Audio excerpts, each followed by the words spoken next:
बागी जो जितने भी विधायक इस वक्त बैठे हुए हैं उनका यही मानना है कि अल्पमत में है आपकी सरकार। इंतखाब साहब, उद्धव ठाकरे को तुरंत इस्तीफा दे देना चाहिए।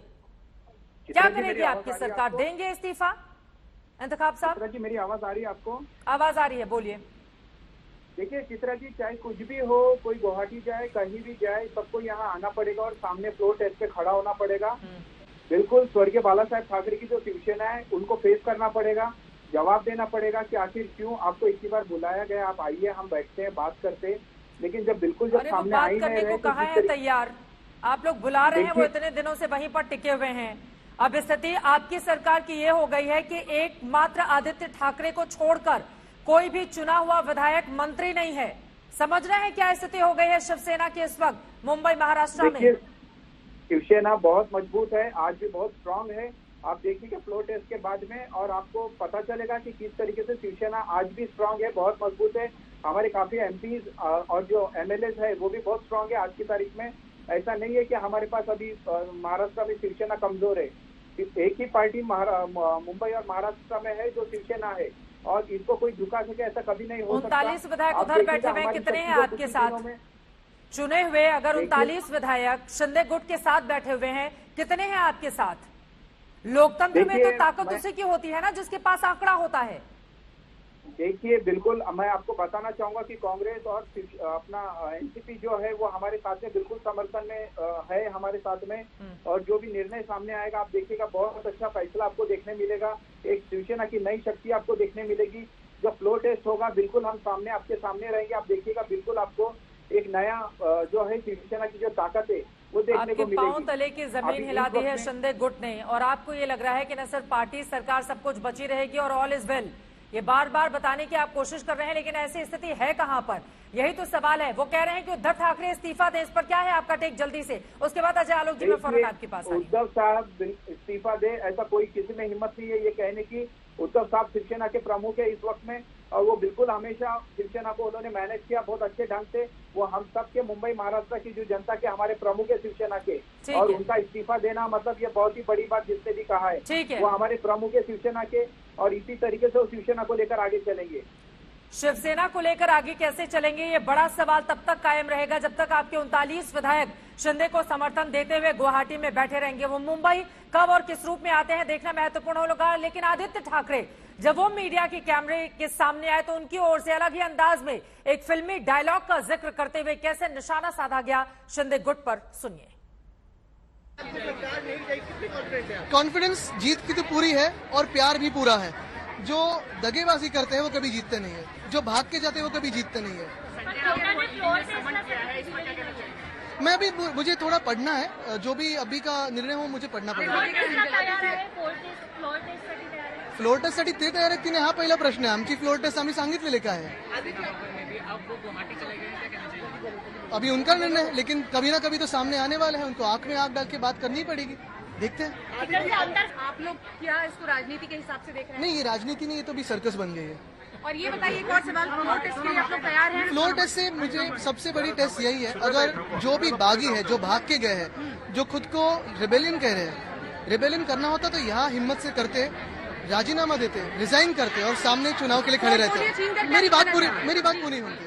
दूसरी फ्लोर टेस्ट यही होगी कि मेरे सामने बैठे आंखों में आंखें डाल के बोले कि हमने क्या गलत किया।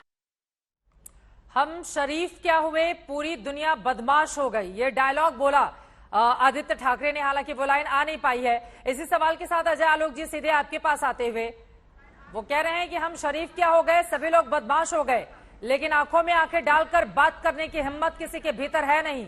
तो पहले मसला तो स्वीकारोक्ति है ना, ये तो इसको रिवर्स एंगल से देखिए तो स्वीकार कर रहे हैं कि हम बदमाश थे और शरीफ हो गए।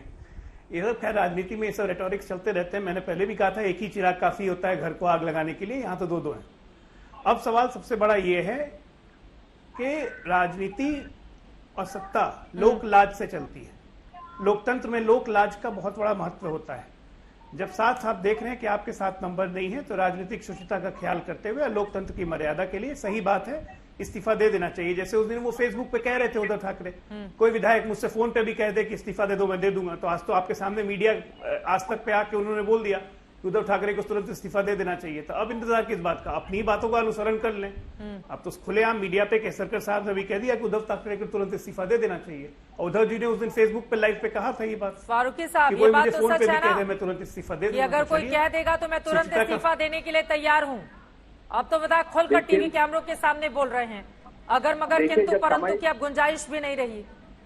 जब समय दिया गया था कि आप आकर सामने बात करो, आपको अगर मौका चाहिए हम आपको मौका देंगे, आपको मुख्यमंत्री बना देंगे अगर आपको बनना है। लेकिन उस समय में कोई सामने आगे आके जवाब देने को तैयार नहीं था। ठीक है, अब उनके कहने से कुछ नहीं होता, जैसा उन्होंने कहा अब देर हो चुकी। यहाँ पर भी देखा आपने कि जैसे आदित्य साहब ने कह दिया है कि अब कोई भी आ सकता है, लेकिन एक शख्स को छोड़कर जो है शिंदे साहब, क्योंकि उनको कई बार कहा गया कि आप आइए, आप जवाब दीजिए सामने बैठकर, लेकिन अगर आप नहीं आ पाए, आप कह रहे कि अब बहुत देर हो चुकी, तो यहाँ पर हमारे आदित्य साहब ने भी कह दिया कि बहुत देर हो चुकी है। तो इस तरीके से जो भी चीज है अभी सामने आ रही है आपको देखने मिल रहा है। इसी तरीके अरे लेकिन आप लोगों की जो जुबानी जंग जारी है उससे भी पता चल रहा है कि बड़े बेसब्र हुए जा रहे हैं आप लोग। आप सुन रहे हैं संजय राउत का किस तरह का बयान सामने आ रहा है, वो जिंदा लाश हो गए हैं, यहाँ आएंगे तो हम देख लेंगे, अजीब अजीब तरह की तेरा बाप मेरा बाप, अपने बाप पर जाइए, उनके हिसाब से वोट मांगे। ये कोई भाषा होती है सरकार बचाने की? फारूकी साहब, उन्होंने इसीलिए कहा, इसी से पता चलता है कि आप लोगों की बेसब्री कितनी ज्यादा है, इस सरकार को लेकर डर का माहौल कितना ज्यादा है। नहीं, बिल्कुल ये गलत बात है। उन्होंने इसीलिए कहा, उनका ये बोलने का मतलब ये है कि आप सामने आइए, सामने आकर बैठकर बात करना चाहिए था। जो भी बातें हम सामने बैठकर बात करेंगे।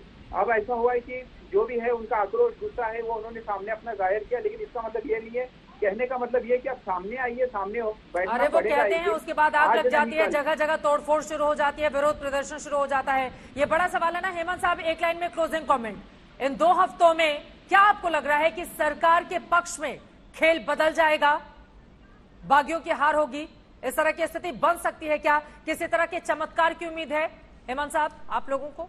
बिल्कुल, ये चमत्कार की बात नहीं है। ये पूरा नाटक जो किया गया है, ये बीजेपी ने नाटक लिखा और इनको प्यादे की तरह यूज कर रहे हैं, एकनाथ जी को और बाकी के लोगों को। उनको यूज करके उनको ये बताना है कि उनका छुपा एजेंडा यही था कि शिवसेना को खत्म करना है।